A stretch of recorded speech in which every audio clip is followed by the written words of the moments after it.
ओम शांति।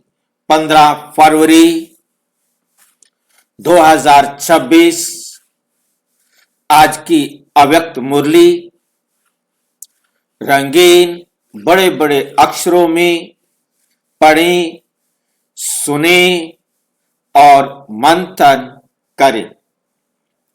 हम प्रतिदिन प्रातः 4 बजे, 6 बजे, शाम को 4 बजे, 8 बजे मुरली मंथन करते हैं। आप सभी भी इस मुरली मंथन में साथी व सहयोगी बन सकते हैं, जिसके लिए इसी वीडियो के डिस्क्रिप्शन बॉक्स में लिंक दिया हुआ है, जिसके द्वारा आप जुड़ सकते हैं।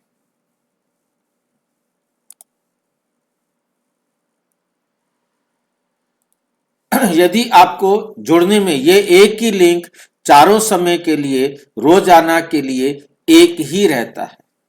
यदि आपको जुड़ने में कोई कठिनाई हो रही है तो आप इसी वीडियो जो आप सामने देख रहे हो, नीचे चलती हुई लाइन में व्हाट्सएप नंबर देख रहे हैं, उस पर मैसेज करके आप लिंक मंगा सकते हैं, प्रश्न पूछ सकते हैं, आपका कोई सुझाव है तो वो सुझाव भी दे सकते।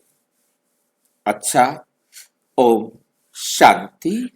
आज की अव्यक्त मुरली का सार या विषय, बर्थडे पर फास्ट। सो फर्स्ट डिवीजन में आने की गिफ्ट लेने के लिए हर श्वास संकल्प समर्थ हो, दिल बड़ी और सच्ची हो तो जरूरत पूरी होगी। क्या कहना चाह रहे हैं? बर्थडे पर आज हम सबका क्या है? जन्मदिन, हमारा सबका जन्मदिन। हाँ जी, बाबा कहते हैं कि यदि आप अपने जीवन में हर पल, हर सांस में, हर कार्य को सच्ची निष्ठा, बड़े दिल और सकारात्मक सोच यानी दृष्टिकोण और मजबूत दृढ़ संकल्प के साथ करते हैं तो आपकी सफलता और इच्छाएं निश्चित रूप से पूरी होगी। केवल परीक्षा में फर्स्ट डिवीजन आने या जन्मदिन का तोहफा पाने की नहीं है, बल्कि ईमानदारी से मेहनत करने पर जीवन की हर जरूरत पूरी होने का संदेश है। यदि कर्म सच्चा है तो परिणाम अपने आप मिल जाएगा। बाबा कर्म के ऊपर ज्यादा दे रहे हैं ध्यान।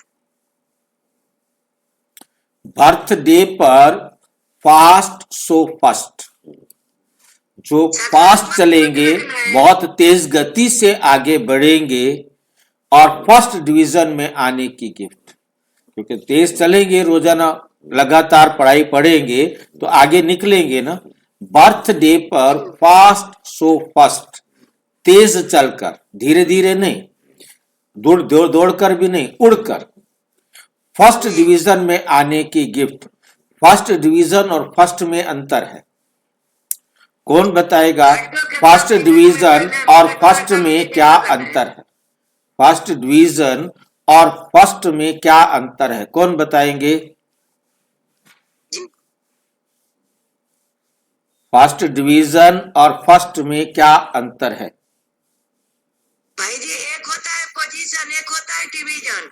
जो पोजीशन में आते हैं उनका मतलब ज्यादा मान सम्मान आता है, जैसे 99% वाले हो गए और 80% है तो दोनों फर्स्ट है, लेकिन 99 वाले को मान सम्मान ज्यादा होता है, किसने फास्ट गति से चल के फर्स्ट किया।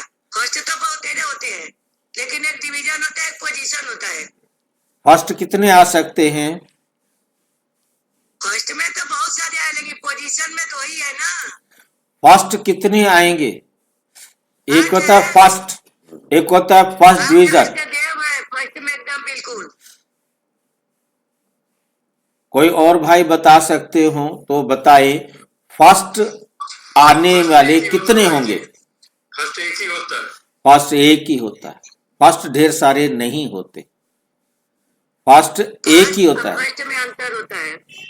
फर्स्ट केवल एक आता है, दो नहीं आता, और वो फर्स्ट वाली सीट फिक्स है प्रजापिता ब्रह्मा की। प्रजापिता ब्रह्मा की परमानेंट फर्स्ट एक होता है। बाकी फर्स्ट डिवीजन में सारे आते हैं जिन्होंने 75 से ज्यादा नंबर ले लिए।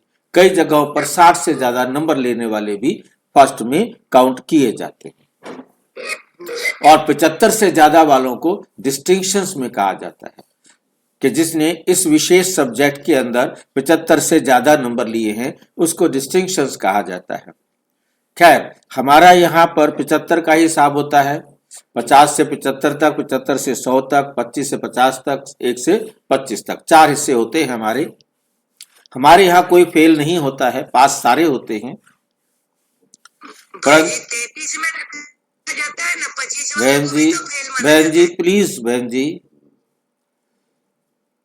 विषय को चलने दो। विषय टॉपिक जो है ना गड़बड़ हो जाएगा ना, टॉपिक में लाए नहीं रह ठीक पाते। है भाई जी, ओके।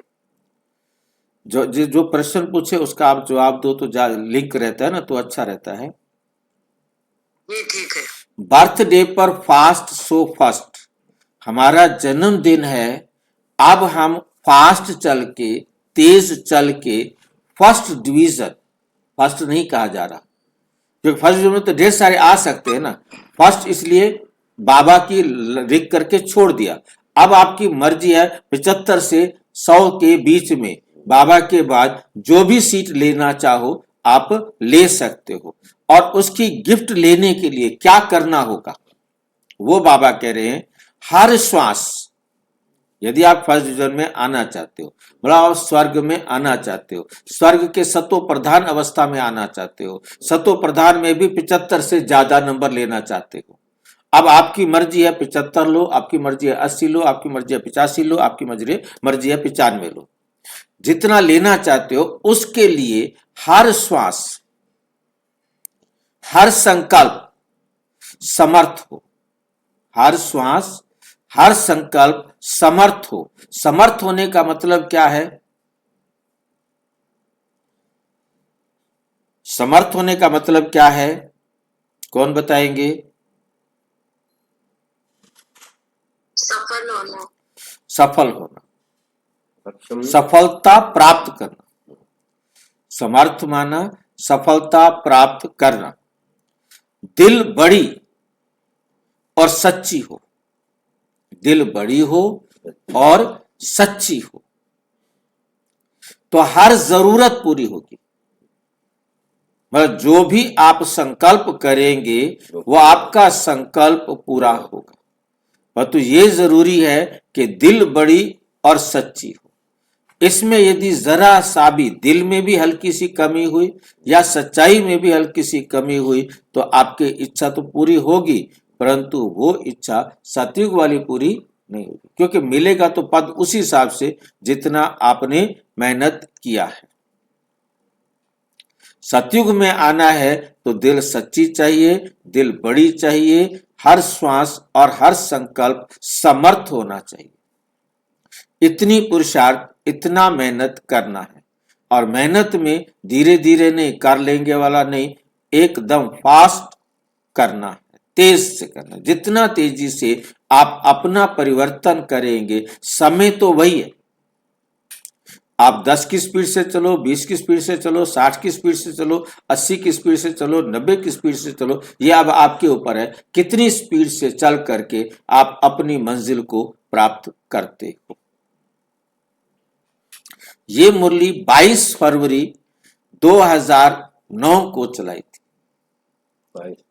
22 फरवरी 2009। ठीक है, 2009 के 22 तो 2009 की। अच्छा, आज जीरो बाप बिंदी आज जीरो बाप अपने हीरो बच्चों से मिलने आए हैं। हीरो वो भी है उनको हीरो कहा है ना। जीरो बाप अपने हीरो बच्चों से मिलने के लिए आए। हीरो किसे कहा जाता है, कौन बता सकता है? हीरो किसे कहा जाता है? हाँ जी, जो कहते हैं जो सब काम में उसको सफलता मिलती हो 100% सुपर डुपर। और कोई बताओ हीरो किसे कहा जाता है? हाँ जी, मेन एक्टर जो रहता है वो हीरो रहता है। मेन एक्टर की क्या विशेषता होती है? ये मेन एक्टर है, मेन एक्टर तो पूरा पार्ट बजाता है ना, पूरा पार्ट बजाता है। ये लाइन याद रखनी है, आदि से अंत तक पूरा पार्ट बजाने वाला हीरो होता है। चौरासी जन्म उसी से ही फिल्म शुरू होती है, उसी से ही खत्म होती है। जो चौरासी जन्म लेता है हीरो होता है, वो 84 जन्म लेता पूरे 84 जन्म लेने वाला हीरो जो है ब्रह्मा बाबा है, और उसके बाद नेक्स्ट हीरो ऑटोमेटिक जितने कम नंबर लेने वाले हैं, क्योंकि जो जितना ज्यादा पार्ट बजाएगा आरंभ से अंत तक, वो पहला हीरो हो गया, वो फिल्म का हीरो हो गया। उसके बाद उसके सारे सहयोगी हो गए नंबरवार, कौन किस लेवल पर आता है। जो आए सिर्फ चाय का कप रख के चले गए, वो एक्टर तो है परंतु हीरो नहीं। अपने हीरो बच्चे से मिलने आए हैं। आज का दिन आप सभी भी बाप के साथ अपना बर्थडे मनाने आए हैं। आज हम सारे क्या करने आए हैं? अपना बर्थडे मनाने आए हैं। तो हमारा कल भी बर्थडे था, आज भी बर्थडे। है। कल भी हाँ जी, कल भी है। हमारा बर्थडे 2 दिन होता है, 1 दिन होता है? हमारा बर्थडे कितने दिन का होता है? रोज है भाई जी, जन्मदिन तो रोज है, बाप और बच्चों को मिला रोज। कितने दिन चलेगा? संगम तक चलेगा। जब तक संगम युग है। हाँ, दुनिया क्योंकि के लिए हमने हमारे लिए तो रोज है। रोज है हमारा संगम युग। जिस समय बाबा प्रवेश करते हैं उसी समय संगम युग शुरू होता है, ब्रह्मा बाबा का जन्म होता है और संगम युग का जन्म होता है। बाबा का प्रवेश करना, ब्रह्मा बाबा का जन्म, शिव बाबा का जन्म, ब्राह्मणों का जन्म, और उसके बाद सारे लगातार रोजाना जन्म होता ही रहता है। आखिर तक जाने से पहले 1 साल पहले तक जन्म ही चलता रहता है। लास्ट आत्मा 1 साल पहले इस पृथ्वी पर पार्ट बजाने के लिए आती है। उसके बाद भी वो 1 साल में भी जब तक बाबा को पहचाने तो वो आखिर तक भी वो बाप को पहचानने के निमित्त बनती रहती है। भाई जी, हाँ जी, ब्रह्मा बाबा और शिव बाबा का जन्म एक दिन होता, बाकी तो आगे बढ़ते जाएंगे पूरे संगम में। हाँ। एक दिन होता जाएगा। बिल्कुल बिल्कुल लास्ट तक, आखिरी तक भी तो आया होगा, उसका भी जन्मदिन हो गया। बिल्कुल लास्ट में भी जो क्योंकि एक ही दिन होता है, वो तो बाप और बच्चा तो एक ही बच्चा है जिसका बाप के साथ जन्म होता नहीं समझे नहीं बात को। हमारा जन्म दिन जन्म संगम है, हमारा है। एक दिन का नहीं है। जनरल हो गया भाई, जनरल हाँ, हो गया। पूरा संगम ही हमारा जन्म चलता रहता है, जन्मदिन चलता रहता है। वो तो हर आत्मा में, सारी आत्मा में लागू हो गया। हाँ जी, बिल्कुल पर बिल्कुल। इसमें तो ये बाबा का जन्म तो एक ही दिन होता है ना, ब्रह्मा बाबा के पास। बाबा ने इसीलिए यही ये देखिए कि हमारा संगम है, इसलिए सिर्फ ब्रह्मा बाबा का जन्म नहीं है, केवल हीरो का ही हो रहा था पहले दिन। सिर्फ हीरो का ही जन्म नहीं है, कृष्ण का जन्म भी उसी दिन है, और वो फिर और गीता का भी जन्म उसी समय है। जिस समय बाबा आए, आते ही गीता से ही तो जन्म हुआ। गीता जयंती भी वही है, कृष्ण जयंती भी वही है, शिव जयंती भी वही है, हम सब बच्चों की जयंती भी वही है, और स्वर्ग की जयंती भी वही है। संगम की भी जयंती और स्वर्ग की भी जयंती, 2 युगों का जन्म एक समय होता है। मतलब ये संगम युग के ऊपर ये बहुत बड़ी विशेषता है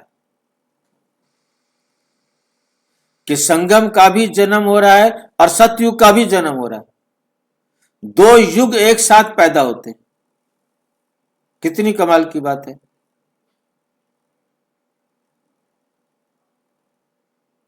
इसलिए संगम युग को एक अलग युग का नाम नहीं दिया, 4 युग ही दिखाए, परंतु ये युग अपना एक अलग महत्व रखता है। भाई जी, ये जो 10 साल है इसको क्या स्वर्णिम सतयुग कहा जाएगा? क्या कह रहे हो? प्रश्न आपका क्या प्रश्न है? जो 10 साल है अभी पुरुषार्थ के, तो क्या इसको स्वर्णिम सतयुग कहा जाएगा या ये संगम युग कहा संगम, जाएगा? ये संगम भी है, ये सतयुग भी है, और यहां एक तीसरी बात और सुन लो, कलयुग भी है। जी वो तो है। ये 3 युग हैं इस समय। इस समय एक युग नहीं कहेंगे इसको। जो अपनी अवस्था के अनुसार सतयुग वाली अवस्था में है वो स्वर्णिम युग में है, जो संगम वाली अवस्था में है वो संगम युग में है, जो अभी भी कलयुगी अवस्था में है तो वो कलयुग में है। जी यानी भाई गंगा यमुना सरस्वती तीनों है अभी। सरस्वती तो नहीं होती है, परंतु सरस्वती होगी ना भाई। चलो असली संगम तो इसको कहा जाता है। बस 3 युग हैं। सरस्वती होगी वो सरस्वती है। सरस्वती गुप्त है। चलो हाँ गुप्त है ना ठीक है। भाई। गंगा और यमुना आपको दिख रहे हैं, सरस्वती थोड़ी दिख रही है। बताओ कृष्ण कहाँ है, बताओ उनको मिलते हैं जाते हैं। तो त्रिवेणी हो गई ना भाई, संगम त्रिवेणी है। हम्म।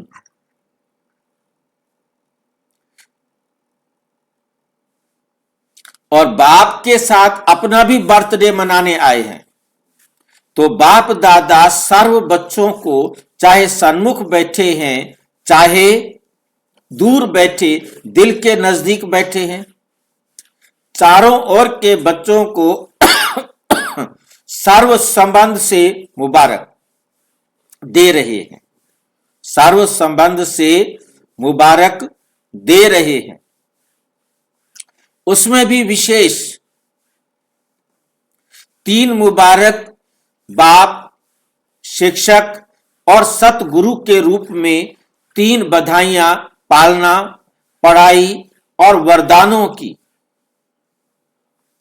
चारों ओर के बच्चों को विशेष दे रहे हैं। अभी बच्चों को मुबारक हो, मुबारक हो। आज इस विशेष जन्म की का को भक्त भी मनाते हैं, लेकिन आप बच्चे जानते हो कि ये बर्थडे बाप और बच्चों के अविनाशी स्नेह का जन्मदिन है। ये बर्थडे बच्चों के अविनाशी स्नेह का जन्मदिन है। आदि से लेके बाप और बच्चे साथ हैं। आदि से लेकर बाप और बच्चे साथ हैं। साथ में विश्व परिवर्तन के कार्य में भी बाप बच्चों के साथ है, क्योंकि बाप और बच्चों का बहुत बहुत स्नेह है। अभी भी साथ हैं। अपने घर जाना है तो साथ जाना है। बाप बच्चों के सिवाय नहीं जा सकता, और बच्चे बाप के सिवाय नहीं जा सकते, क्योंकि दिल के स्नेह का साथ है। घर के बाद जब राज्य में आएंगे तो भी ब्रह्मा बाप के साथ साथ राज्य करेंगे। तो सर्व जन्मों से ये जन्म सबसे प्यारा और न्यारा है। इस जन्म की जो वैल्यू है वो सारे कल्प में 84 जन्म में नहीं है। ऐसा स्नेही और साथ वाला विशेष ये हीरे तुल्य जन्म है। ये हीरे तुल्य जन्म है। तो आप सभी अपना जन्म दिन मनाने आए हो या बाप का मनाने आए हो, अपना जन्मदिन मनाने आए हो या बाप का मनाने आए हो? बाप बच्चों का मनाने आए हैं, बाप बच्चों का मनाने आए हैं, और बच्चे बाप का मनाने आए हैं। चारों ओर भगत भी शिव जयंती व शिवरात्रि कह के मनाते हैं। इसको या तो शिव जयंती कहते हैं या शिव रात्रि कहते हैं। बड़े प्यार से मनाते हैं। बाप दादा भक्तों को देख करके भक्तों को भी भक्ति का फल देते हैं। लेकिन आपका मनाना और भक्तों का मनाना फर्क है। आपका मनाना और भक्तों का मनाना फर्क है। वे रात्रि मनाते हैं और आप अमृत वेला मनाते हो। वो रात्रि मनाते हैं और आप अमृत वेला मनाते हो। अमृत वेला श्रेष्ठ वेला है।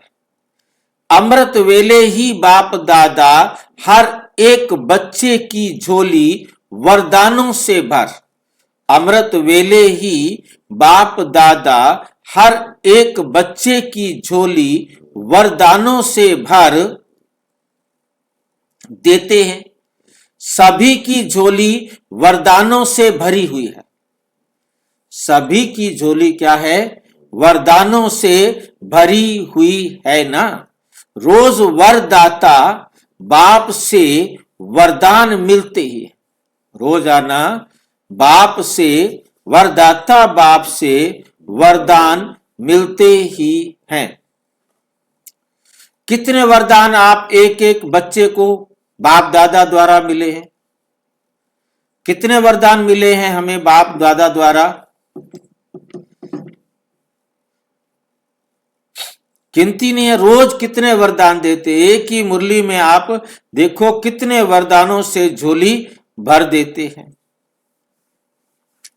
तो सभी बड़े उमंग उत्साह से, हाँ जी, तो अखुट, तो सभी बड़े उमंग उत्साह से पहुंच गए। सभी बड़े उमंग उत्साह से पहुंच गए। बाप दादा भी बच्चों को देख बहुत बहुत खुश हो रहे। भाई जी, हाँ जी, भाई जी, अमृत वेला जो है हम पूरा संगम को कह सकते हैं ना? बिल्कुल बिल्कुल, पूरा संगम, इसी को अमृत वेला कहा जाता है। इसी को पुरुषोत्तम संगम युग कहा जाता है। ये कल्प का अमृत वेला है। सिर्फ सवेरे 3 से 4 नहीं होता, ये पूरा संगम युग ही अमृत वेला है। ठीक है।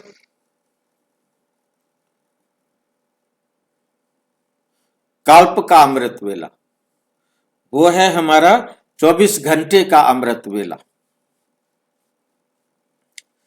गीत गाते रहते वाह बच्चे वाह, बच्चे कहते वाह बाबा वाह, और बाप कहते वाह बच्चे वाह। क्योंकि जो भी बाप के बच्चे बने हैं तो सभी कोटों में कोई आत्माएं, कोटों में कोई आत्माएं हैं। विश्व में कितनी कोट आत्माएं हैं? कितनी करोड़ आत्माएं? कोट माना करोड़। विश्व में कितनी करोड़ आत्माएं हैं? सोचो, 900 करोड़, 9 अरब है। 900 करोड़ आत्माएं विश्व में हैं। लेकिन उनमें से आप बच्चों ने जिसको बाप कहते हैं, लक्की और लवली बच्चे, उन कोटों में से कोई आप बच्चे हो।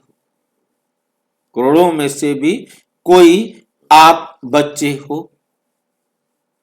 नशा है कि हम ही कल्प कल्प के कोटों में कोई, कोइयों में भी कोई बच्चे हैं। कितने भी बड़े बड़े मर्तबे वाली आत्माएं वर्तमान समय भी हैं, लेकिन बाप को पहचान, बाप का बर्थडे मनाने वाले, चारों ओर के पहचानने वाले बच्चे कोटों में कोई है। तो यह खुशी है कि हम कोटों में भी कोई हैं। नशा है, हाथ उठाओ। अविनाशी नशा है ना,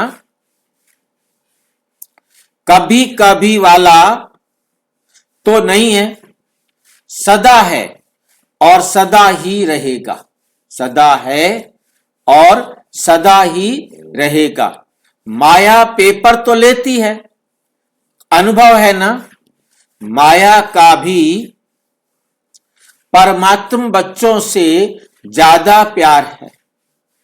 बच्चे जानते हैं कि माया का परमात्म बच्चों से आदि से अब तक संबंध है। माया और परमात्मा बच्चे दोनों का आपस में कनेक्शन है। दोनों का आपस में कनेक्शन है। लेकिन माया का काम है आना, और आप बच्चों का काम क्या है? माया को दूर से भगाना, नजदीक ना आ जावे। ये नहीं कि वो नजदीक आ जाए और फिर उसको भगाने के लिए हमें मेहनत करनी पड़े। आने नहीं देना कि आने भी देते हो, आने ही नहीं देना, नहीं, दूर से ही भगाओ। आने देते तो फिर उसकी आदत पड़ जाती है। तो फिर क्या होता है? उसकी आदत पड़ जाती है आने की। वे भी समझती है कि आने तो देते हैं ना, चलो। लेकिन बाप देखते हैं कि कोई कोई बच्चे माया को, कोई बच्चे माया को आने तो देते, लेकिन खातिरी भी कर लेते। चलो बहुत दिनों बाद माया आई है, चल थोड़ी देर बैठ जा, चाय पानी भी पिला देते हैं। पता है कौन सी खातिरी करते हैं? पूछ रहे हैं बाबा, चाय पानी पिला लेते हो, कैसे पिलाते हो, कौन सी खातिरी करते हैं? माया के प्रभाव में आके यही सोचते हैं, अभी टू लेट का बोर्ड तो लगा नहीं है, अभी तो समय पड़ा है, पुरुषार्थ कर रहे हैं, पहुंच जाएंगे। माया भी समझ जाती है, माया भी समझ जाती है। एक तो आने दिया, दूसरा ये तो हमारे को साथ दे रहे हैं, खातिरी कर रहे हैं। कोई कोई बच्चे माया को पहचान लेते हैं, लेकिन कोई कोई बच्चे पहचानने में भी गलती कर लेते हैं और माया के साथ हो जाते हैं। माया की मत है, वह बाप की मत है। ना पहचानने के कारण माया के प्रभाव में आ जाते हैं। लेकिन बाप दादा अपने लक्की महावीर बच्चों, अपने लक्की महावीर विजयी बच्चों को कहते हैं, आने ही नहीं दो। अब आवे और फिर भगाओ, उसमें समय नहीं लगाओ, क्योंकि समय कम है और आपका जो वायदा है विश्व परिवर्तक बन, विश्व सेवक बन, विश्व की आत्माओं को बाप का परिचय दे, मुक्ति का वर्षा दिलाएंगे। वो कार्य अभी समाप्त नहीं हुआ।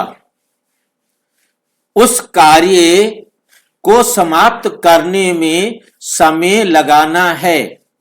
अगर माया को भगाने में समय लगाएंगे तो विश्व परिवर्तक का जो वायदा है वे पूरा कैसे करेंगे? बाप के साथी है ना, जन्म से ही वायदा किया, जन्म से ही वायदा किया, अब भी साथ रहेंगे, साथ चलेंगे।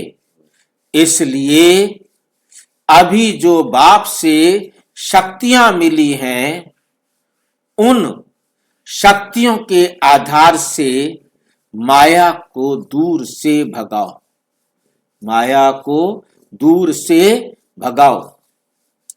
इसमें टाइम नहीं लगाओ। देखो 70 वर्ष, देखो 70 वर्ष पुरुषार्थ करते रहे हो, अभी माया का आना और भगाना, अभी माया का आना और भगाना अभी इसका समय नहीं है, अभी इसका समय नहीं है। क्योंकि जानते भी हो, नॉलेजफुल तो हो ना, सारे ड्रामा की नॉलेज है। इसलिए नॉलेजफुल बच्चे अभी समय किस में लगाना है, अभी समय किस में लगाना है। 2 खजाने बहुत जमा करने हैं। कौन से 2 खजाने? एक संकल्प का खजाना और दूसरा समय का खजाना। दोनों खजाने महान हैं और आप सब जानते हो, क्योंकि नॉलेजफुल बाप के बच्चे नॉलेजफुल बच्चे हो, मास्टर नॉलेजफुल है ना, फुल बुल नहीं, फुल नॉलेजफुल। एक होता है नॉलेजेबल, एक होता है नॉलेजेबल, एक होता है नॉलेजफुल। मतलब बुल नहीं लगा देना वहां। नॉलेजेबल क्या होता है, नॉलेजफुल और नॉलेजेबल में क्या अंतर है?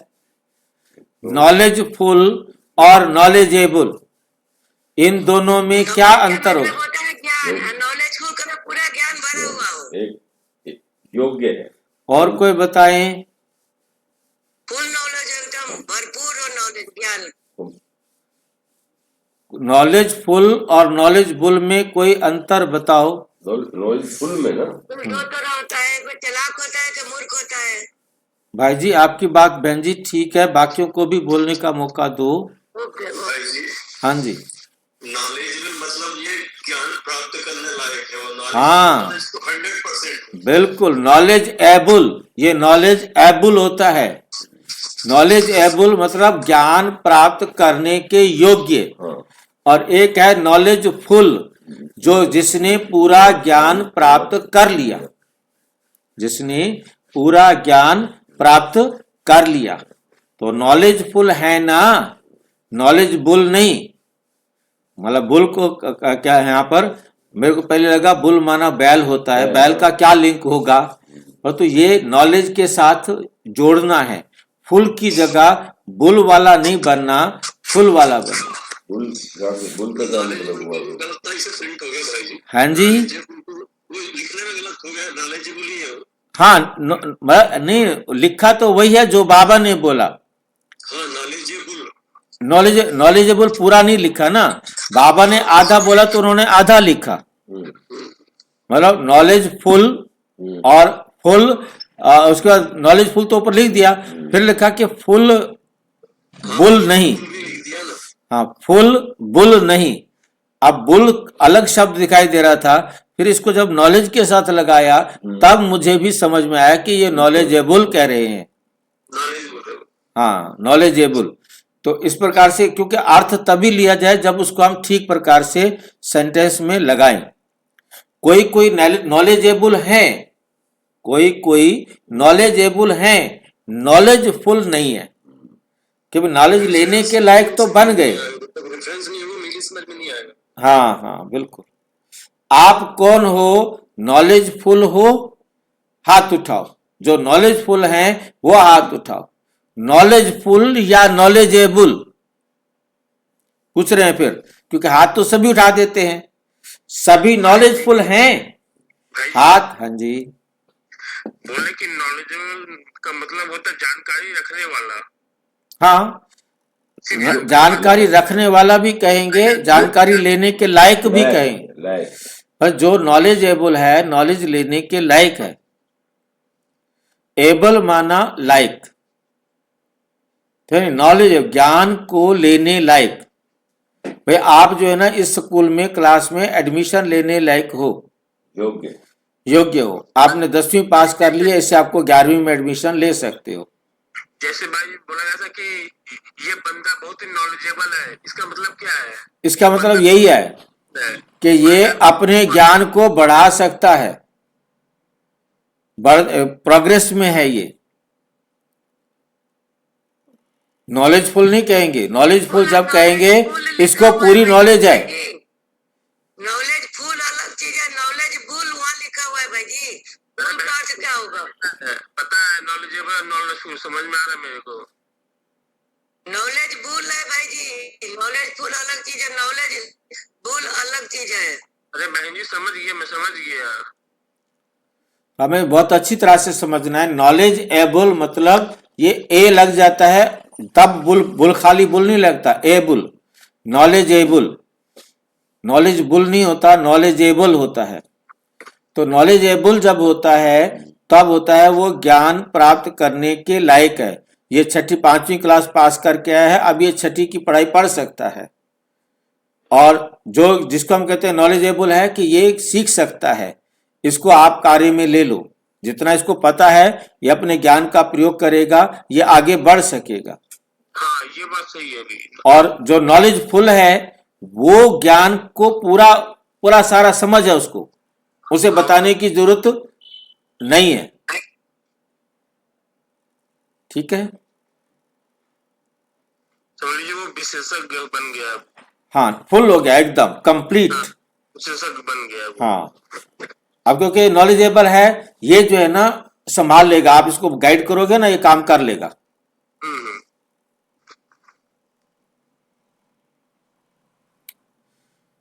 सभी ने हाथ उठाया। अच्छा, वह फुल नॉलेज आ गई है, माया को भगाने की नॉलेज है। आप पूछ रहे आपको फुल नॉलेज आ गई है, अब बताओ माया को भगाने की नॉलेज है? पीछे वालों को है? अच्छा, झंडियां तो हिला रहे हैं। माताओं को है? माताएं नॉलेजफुल हैं? डबल फॉरेनर्स, डबल फॉरेनर्स भी झंडियां हिला रहे हैं। अच्छा, देखो कितना अच्छा दृश्य दिखाई देता है, लगता है। झंडियां तो अच्छी लग रही हैं।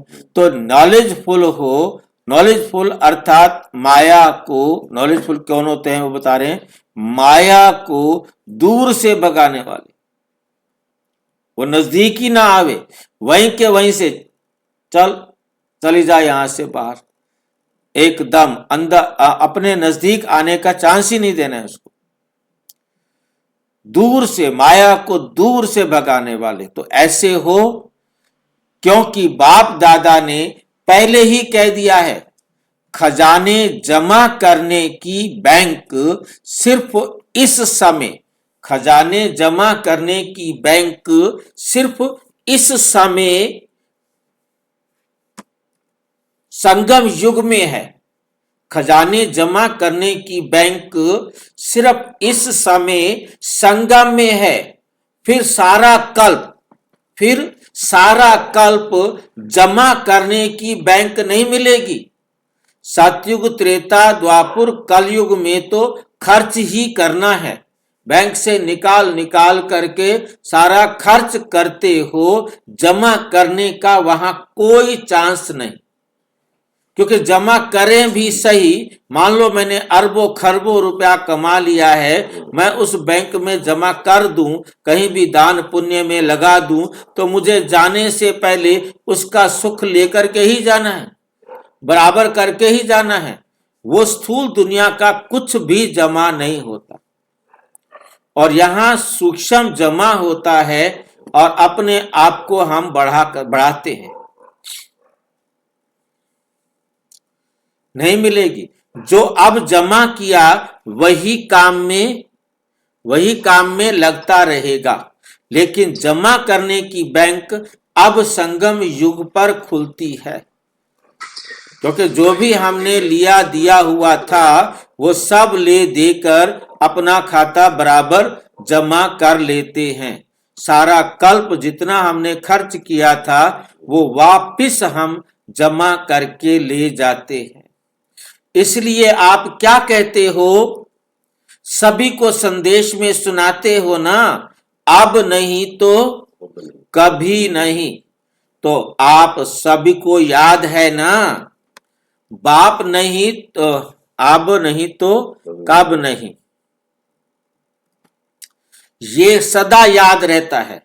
क्योंकि संगम युग का जन्म सबसे छोटा सा जन्म है, लेकिन अनमोल जन्म है, हीरे जैसा अनमोल जन्म है। इस जन्म का मूल्य सारा कल्प चलता है। तो चेक करो, क्या चेक करें? हमारा जमा का खाता कितना है?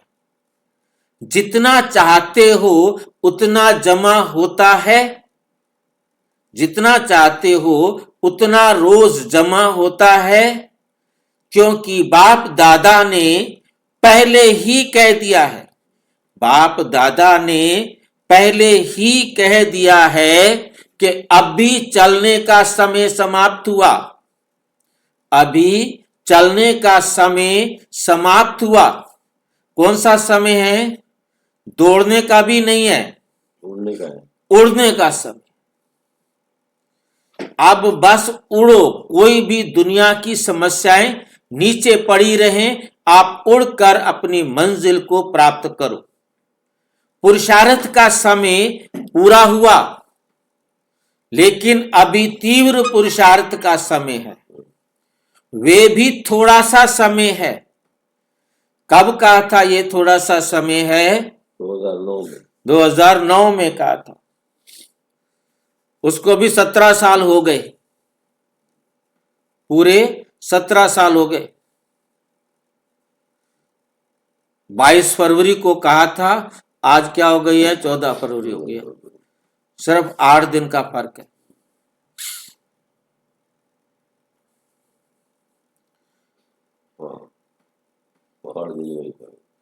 वे भी थोड़ा है, इसलिए बाप दादा ने डबल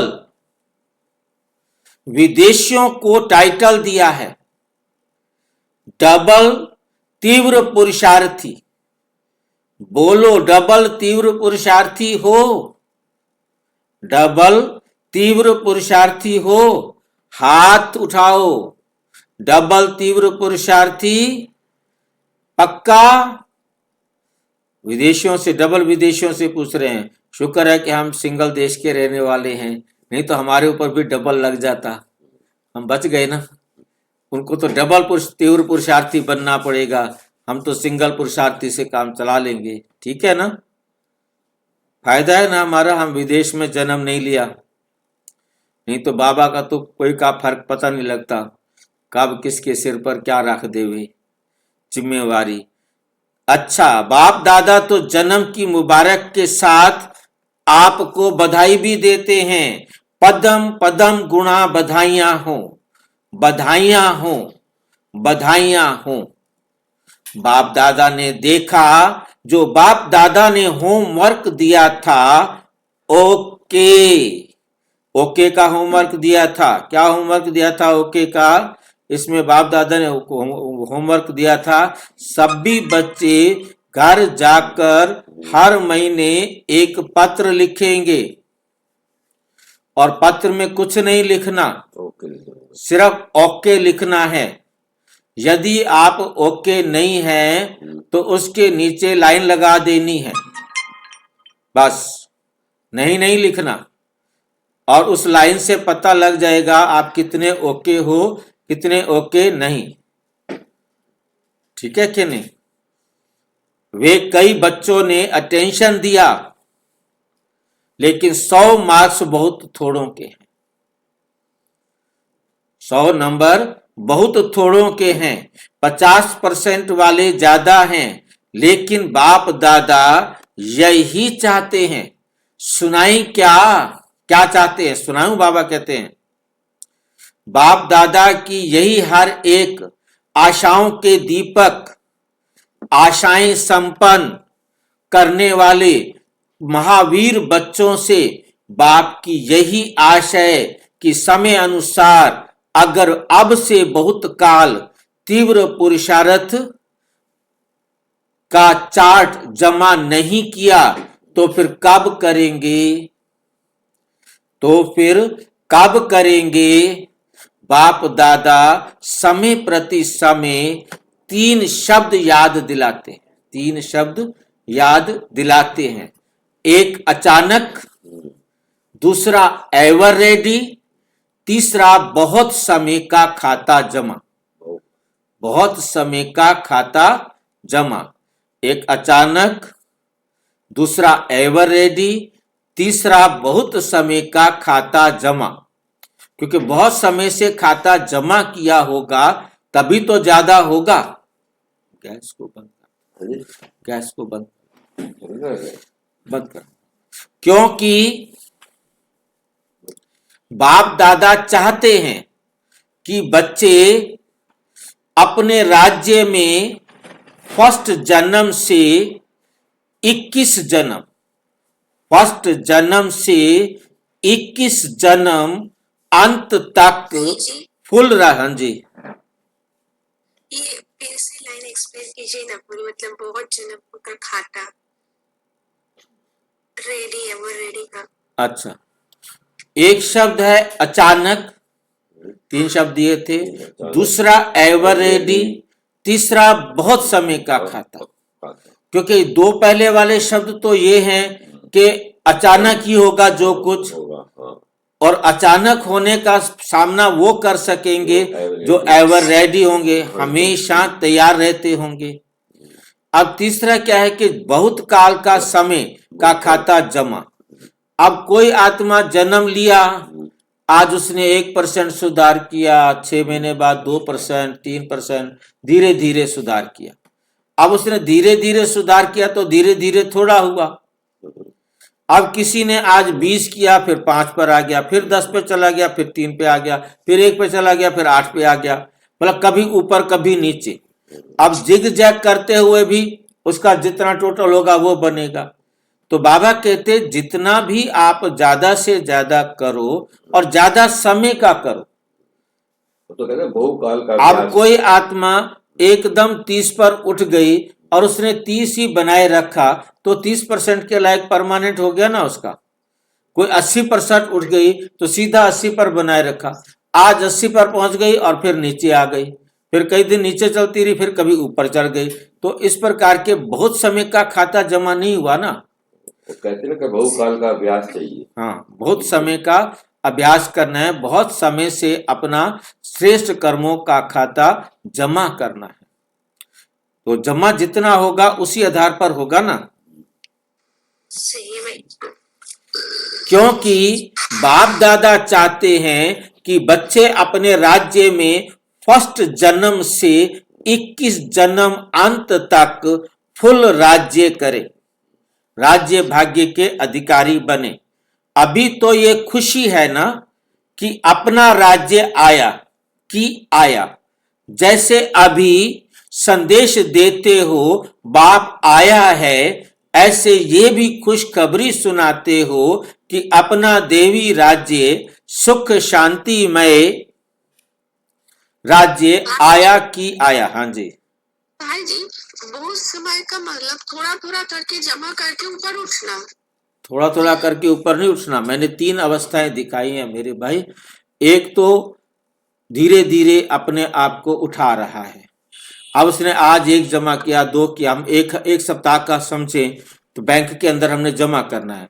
7 दिन में मैंने 1 रुपया आज जमा किया, अगले दिन 2 रुपये जमा किए, अगले दिन 3 किए, 4 किए, 5 किए, 6 किए, 7 किए। तो इस प्रकार से हमारे पैसे जमा कितने हुए?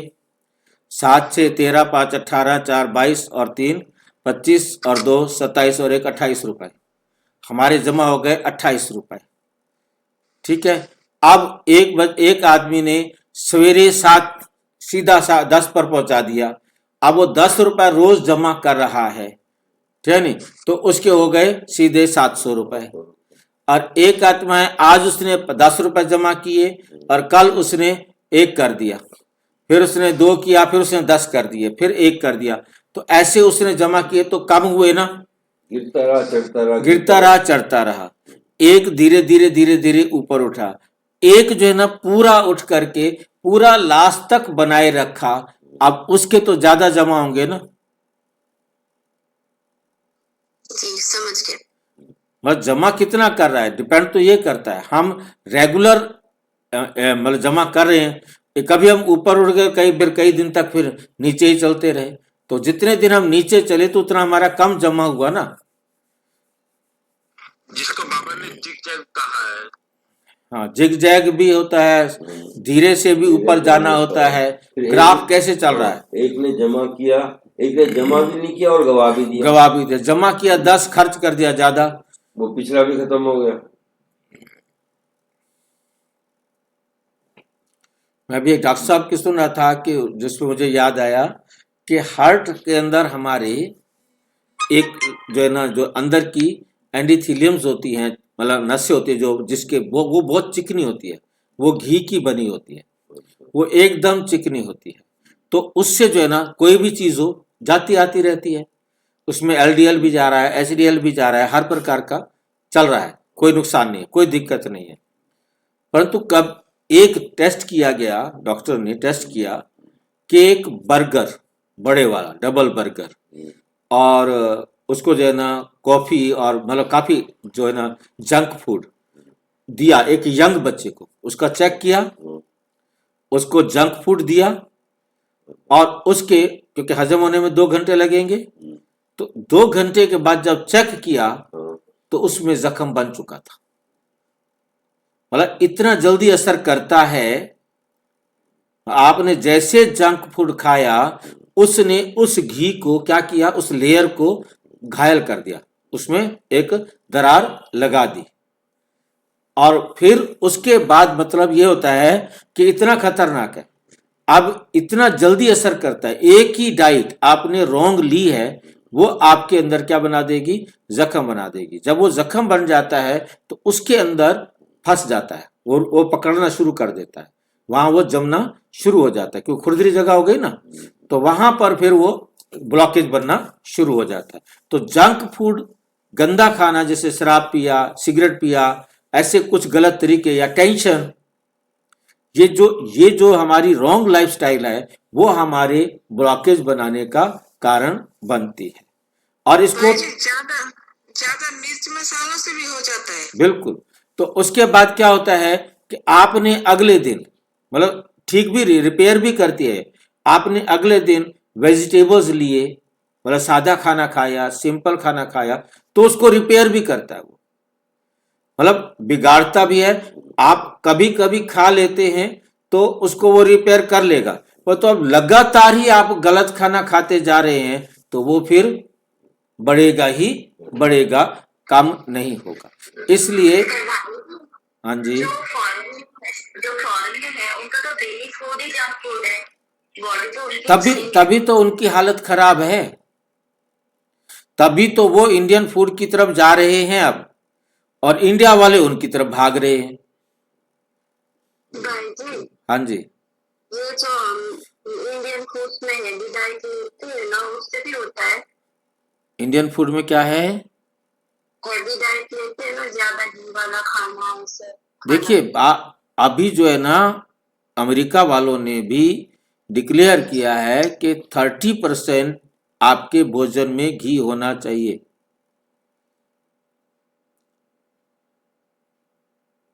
ठीक है कि नहीं?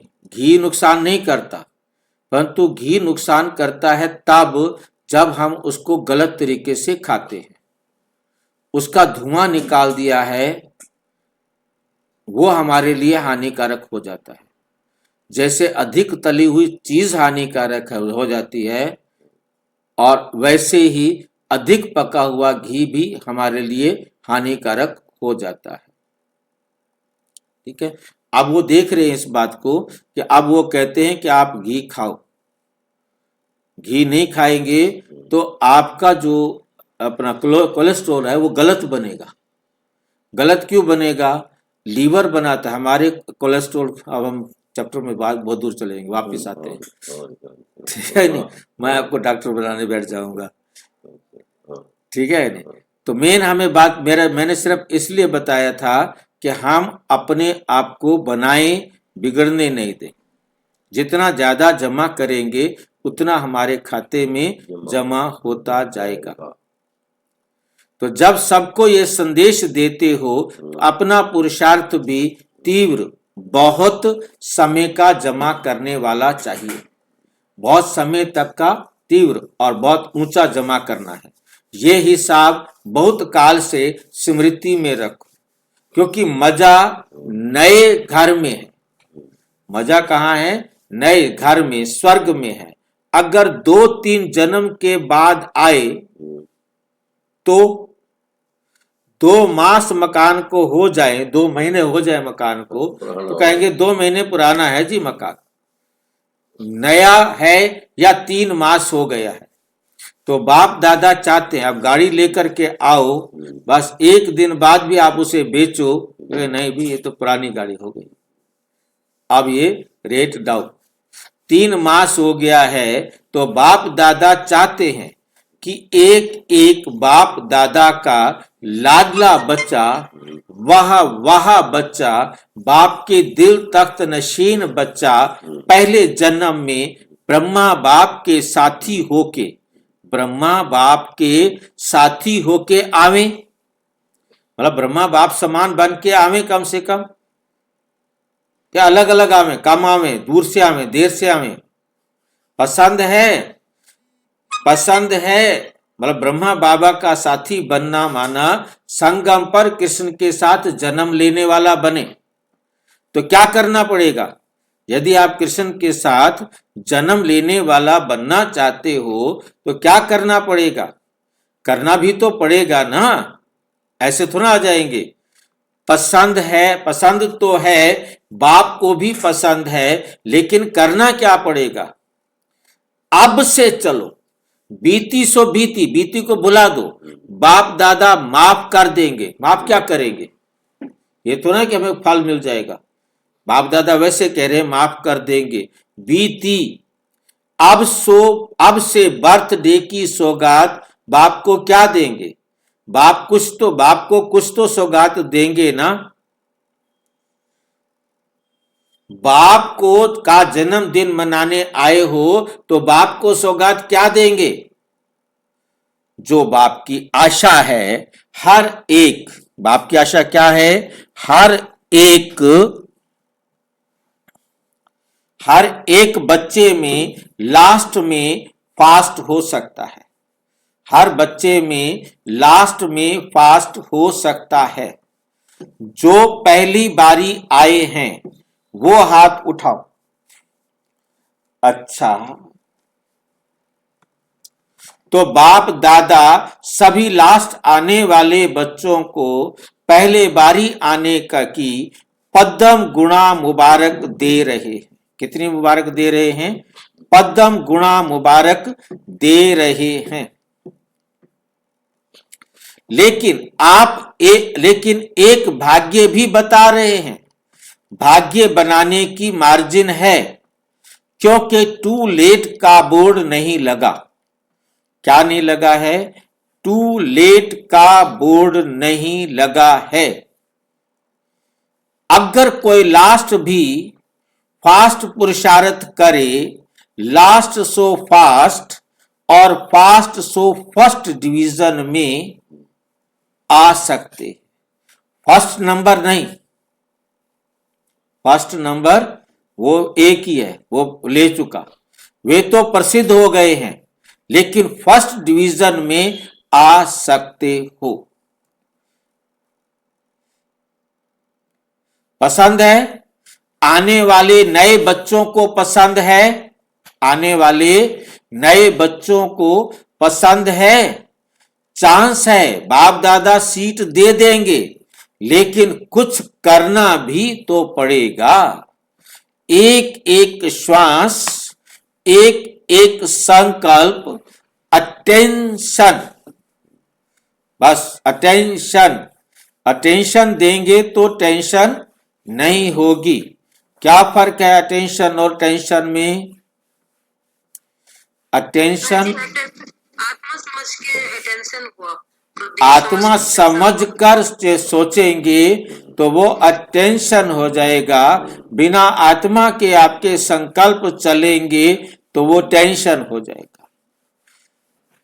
हर श्वास, हर संकल्प समर्थ हो, हर श्वास, हर संकल्प समर्थ हो, अर्थात सफलता दिलाने वाला हो, सिद्धि सफल करने वाला हो, व्यर्थ ना हो। क्योंकि आप सबका, चाहे पहले वालों का चाहे पीछे वालों का, लेकिन टाइटल क्या है? लेकिन टाइटल क्या है? समर्थ बच्चे हैं, कमजोर बच्चे नहीं। बाप दादा याद प्यार क्या देते हैं? रोज का याद प्यार, लाडले सिक्की लदे दिल तख्त नशीन बच्चे। इसलिए बाप ये गोल्डन चांस दे रहा है, लेकिन लेने वाले लो, लेने वाले लो। बाप देगा, बंधा हुआ है। कोई तीव्र पुरुषार्थी, चांस है। टू लेट का बोर्ड लग गया, फिर फिनिश, फिर क्या हो जाएगा? फिनिश, खत्म हो जाएगा। लेकिन बाप दादा को जन्म की सौगात क्या देंगे?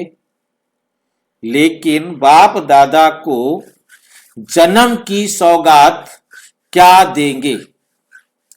जन्म उत्सव मनाने आए हो ना? क्या मनाने आए हैं? जन्म उत्सव मनाने आए हो ना? बाप दादा ने तो आप बच्चों के जन्मदिन पर आप सब बच्चों को विशेष सौगात दी है कि 90% आपका तीव्र पुरुषार्थ आज से अंत तक है, तो 100% बाप दादा बढ़ा के देगा। तो 10%, जितना आपका होगा तो 10% बाप दादा बढ़ा के देगा। मंजूर है? अभी व्यर्थ खत्म। जैसे देखो, सतयुग के देवताएं आते हैं तो उन्हों को पता नहीं यहाँ की भाषा क्या है। विदेश से आते हैं, उनको पता नहीं कि यहाँ की भाषा क्या है, क्या बोलते हैं। पुरुषार्थ शब्द कहेंगे ना तो वो कहेंगे पुरुषार्थ क्या, क्योंकि प्रारब्ध वाले हैं ना। ऐसे आप तीव्र पुरुषार्थियों को स्वप्न में व संकल्प में व प्रैक्टिकल कर्म में व्यर्थ क्या होता है, उसकी समाप्ति हो। है हिम्मत? 10% बाप ग्रेस में देगा। है मंजूर? हाथ उठाओ। कितना परसेंट? कितना परसेंट पक्का? 100% नहीं, 101%। क्योंकि बाप दादा के बच्चों के बिना, बाप दादा को बच्चों के बिना, बच्चों के साथ के बिना अच्छा नहीं लगता। बाप समझते हैं कि जब मेरा बाबा कह दिया और बाबा ने कह दिया मेरा बच्चा, तो बाप समान तो बन पड़े ना। अभी दृढ़ संकल्प की आवश्यकता है।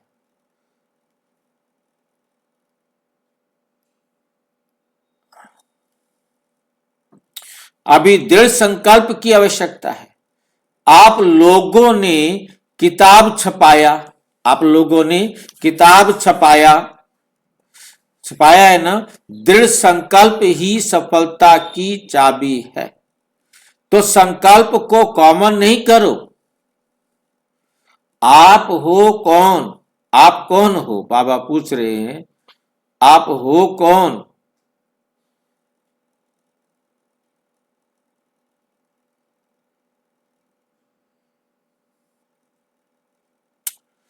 तो संकल्प को कॉमन नहीं करो। आप हो कौन? अगर यहां का प्रेसिडेंट रिवाजी चलन चले तो अच्छा लगेगा, अच्छा लगेगा।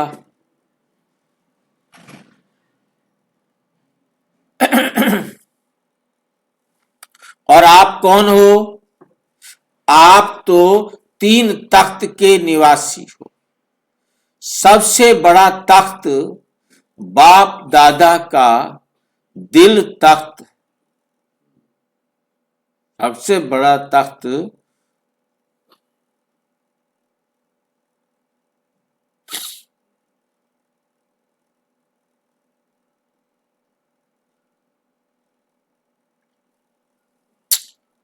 तो दिल तख्त वाले जो बाबा के दिल तख्त पर बैठे हैं, तो दिल तख्त वाले पहले जन्म के साथी तो बनेंगे।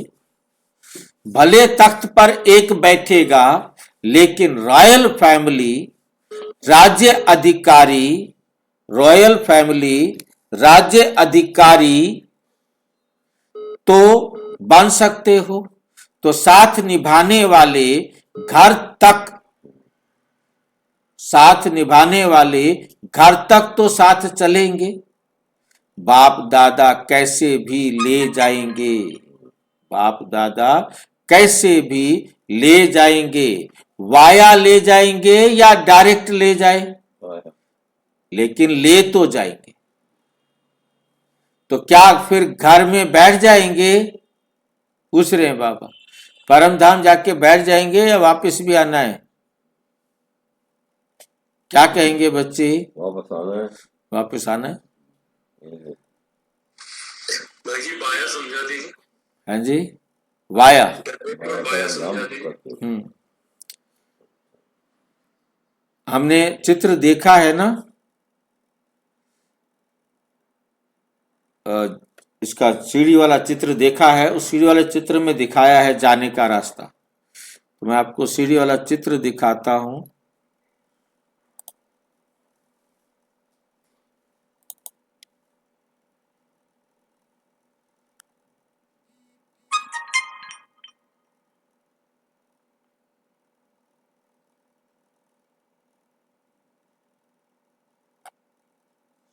सीढ़ी वाला चित्र,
यहां से हम आत्माएं, बाबा ने यहां से दिखाया है, नीचे से, इसको बड़ा कर रहा हूं,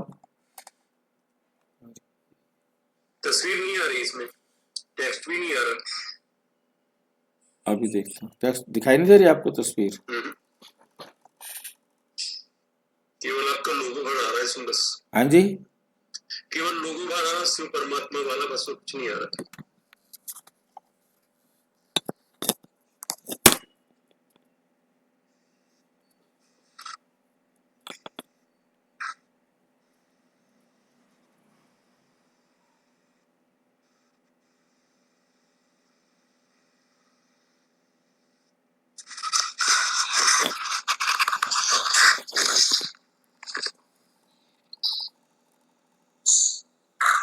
हाँ दिख रहा है भाई जी। अब वो सेटिंग है भाई, हाँ जी, मैंने दिख गया, मुझे तो नहीं दिख रहा भाई जी।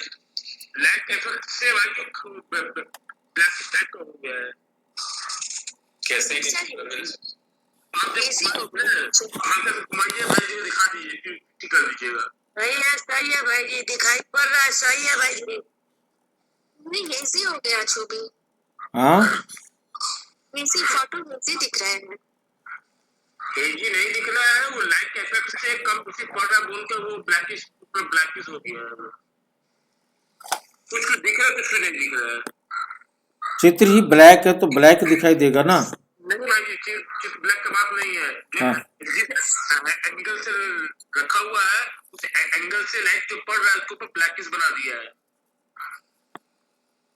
एंगल का बात है बस। आप पीछे जब आप हल्का से घुमा रहे थे ना तो आपको चित्र दिख रहा था बढ़िया से, तो हल्का से घुमा रहे হ্যাঁ তো পুরাবার স্পষ্ট লাগছে। चलिए बोलिए। चलिए भाई समझ गया भाई, जो वो हम देखे हुए अच्छे चित्र।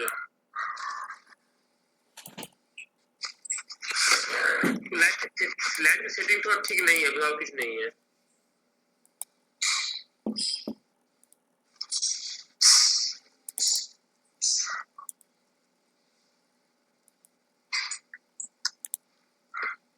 ये देखो यहाँ ये दिखाया है परम धाम, जिसमें सूक्ष्म वतन।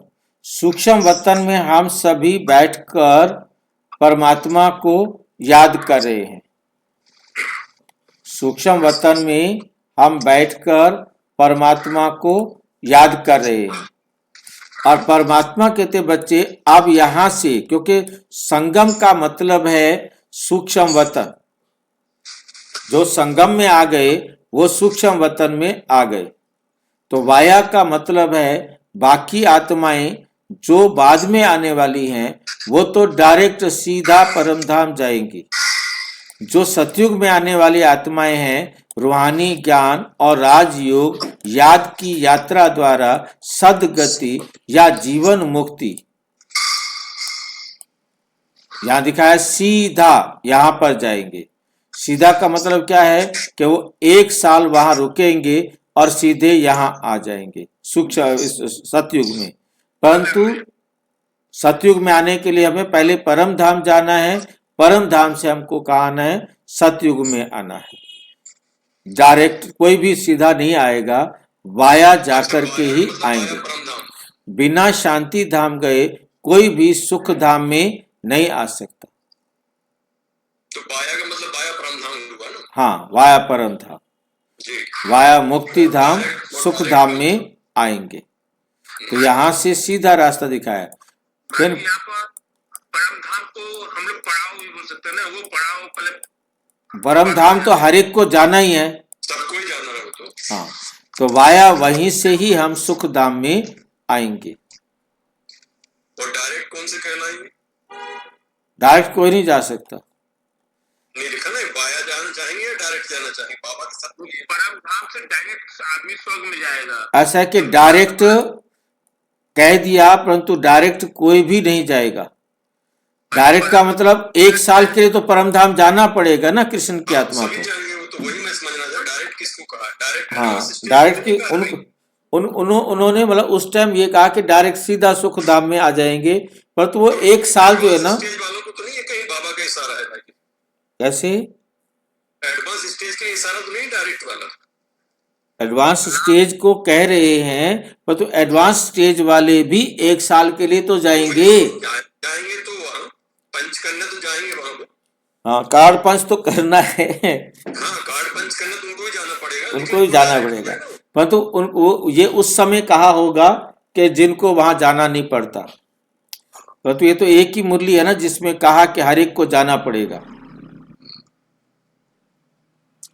क्योंकि बिना चित्र पर गए उतना अच्छी तरह समझ में नहीं आता। तो यहाँ से फिर देखते हैं क्या बाबा ने कहा है। चित्र दिख ही नहीं रहा मेरे इसमें। हाँ जी, चित्र आए नहीं मेरे इसमें। खैर मैं स्क्रीन देख के समझने की कोशिश करूंगा, बाद में निकालूंगा आराम से। हाँ हाँ, चित्र में है ना, चित्र में देखूंगा। जन्म के साथी तो बनेंगे, तख्त पर एक बैठेगा, लेकिन रॉयल फैमिली राज्य अधिकारी तो बन सकते हो, तो साथ निभाने वाले घर तक तो साथ चलेंगे, परम धाम तक बाप दादा कैसे भी ले जाएंगे, वाया ले जाए या डायरेक्ट ले जाए, लेकिन ले जाएंगे। तो क्या फिर घर में बैठ जाएंगे? सबको घर जाना है, पर तो घर जाकर के क्या वहां बैठ जाएंगे? ब्रह्मा बाप चला जाएगा और आप बैठ जाएंगे, अच्छा लगेगा? राजयोगी होना, अपने को क्या टाइटल देते हो और दूसरों को भी क्या सिखाते हो, राजयोग या प्रजा योग? सारी दुनिया को तुम प्रजा योग सिखाते हो और खुद क्या सीखते हो?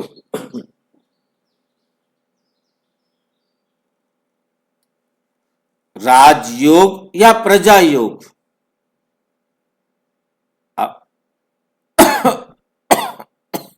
चाहे रॉयल प्रजा भी हो, लेकिन प्रजा योगी तो नहीं हो। राजयोगी हो तो सभी को बाप की आप सब बच्चों के प्रति दी हुई सौगात याद रहेगी। कब तक? अंत तक। बाप दादा ने देखा पुरुषार्थ बहुत करते हैं। बाप दादा जब देखते हैं बच्चे मेहनत बहुत कर रहे हैं, तो बच्चों की मेहनत देखकर बाप को अच्छा नहीं लगता, अच्छा नहीं लगता। इसलिए मोहब्बत में रहो तो मेहनत खत्म हो जाएगी। मेरा बाबा तो और तो मेरा खत्म, जो भी सारे मेरे हैं वो खत्म।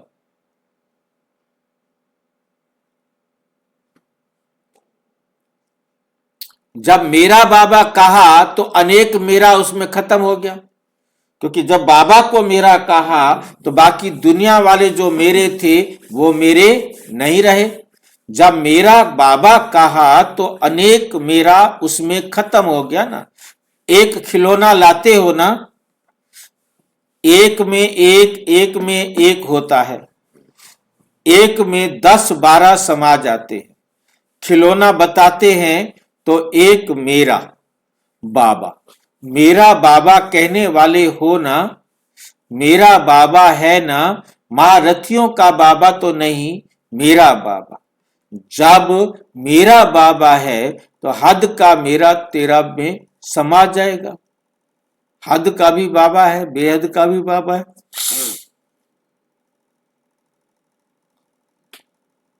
तो मेरा के बजाय तेरा कहो। कितना फर्क है मेरा और तेरा, कितना फर्क है मैं और ते, मैं और ते। एक मैं, एक शब्द का फर्क है, तो पक्का करो।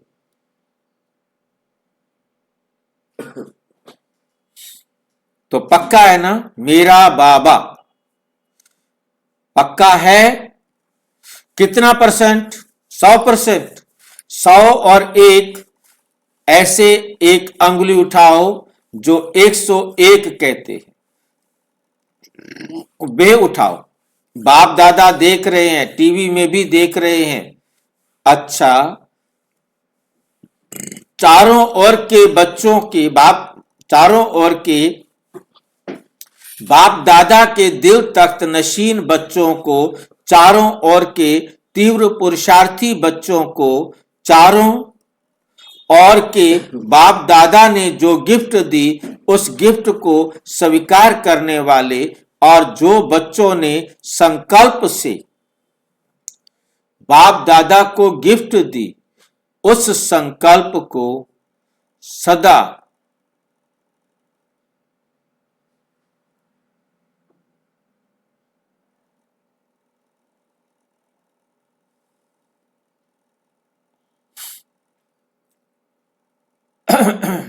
बाप दादा को गिफ्ट दी उस संकल्प को सदा दृढ़ करने वाले, दृढ़ पुरुषार्थी, प्रतिज्ञा कर प्रत्यक्षता करने वाले सर्व बच्चों को बाप दादा का बहुत बहुत दिल का दुलार, दिल का प्यार, याद प्यार स्वीकार हो, और सभी बच्चों को बार बार बधाई बधाई बधाई।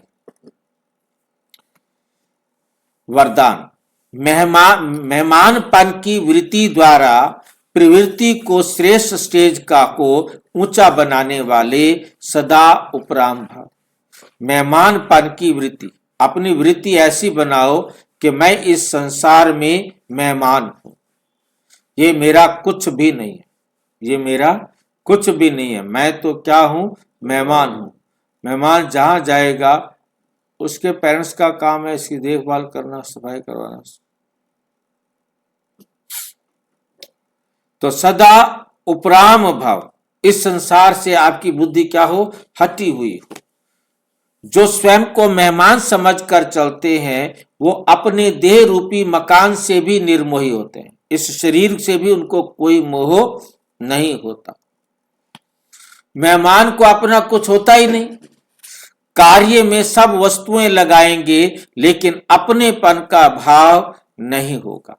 वे सब साधनों को अपनाते हुए भी जितना न्यारे, जितना बाप के प्यारे रहते हैं, देह के संबंध और वैभवों से सहज उपराम हो जाते हैं। जितना मेहमानपन की वृत्ति रहती उतनी संबंध श्रेष्ठ, प्रवृत्ति श्रेष्ठ, उतना प्रवृत्ति क्या होती है, श्रेष्ठ, और स्थिति श्रेष्ठ होती है।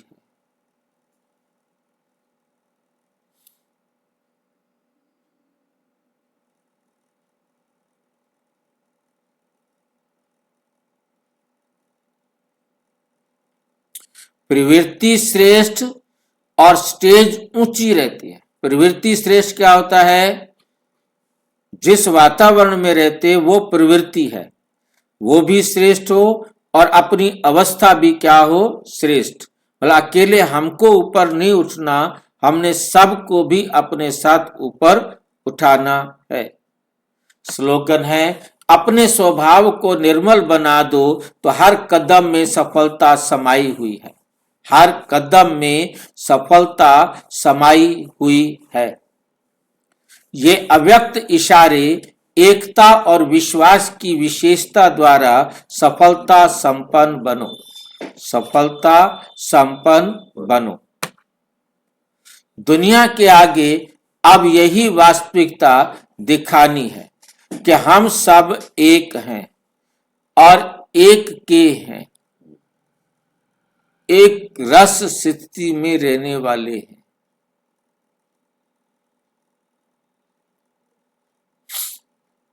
एक रस स्थिति वाले हैं, एक की लगन में मगन रहे, एक का नाम प्रत्यक्ष करने वाले हैं। अब ये न्यारा और प्यारा गोल्डन सिटी का झंडा ले रहा हो, छोटे हो या बड़े हो, बीमार हो या स्वस्थ हो, महारथी हो व घोड़े सवार, सभी एक मत होकर सहयोगी बनो। तो